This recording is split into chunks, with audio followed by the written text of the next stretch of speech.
اومدیم به یکی از بهترین پنتهاوس هایی که میتونم بهتون توی میدتاون معرفی بکنم. نایس. این پنتهاوس 2 طبقه است. الان در طبقه اول هستیم. اینجا بوتیک بیلدینگ کلا 9 طبقه بیشتر نیست. پس این طبقه 8م. بالا مال همین پنتهاوس.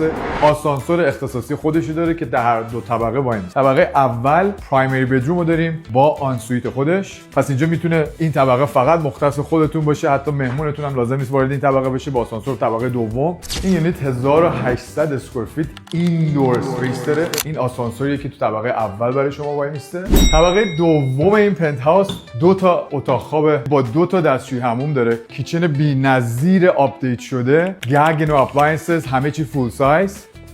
همه چی تاپ آف د لاین. این بدروم در طبقه دوم با آنسویت خودش، دابل وانیتی. همونطور که بهتون گفتم به خاطر موقعیت این بیلدینگ، این پنتهاوس ما هم ساوت، هم ایست، هم وست، هم نورت رو میبینه. برای اینکه اطلاعات بیشتری بگیریم و این یونیت رو حضوراً بتونیم ببینین، لطفاً کلمه بیبی رو برای من کامنت بکنین و من و یکی از بچهای تیمم با شما در تماس خواهیم بود.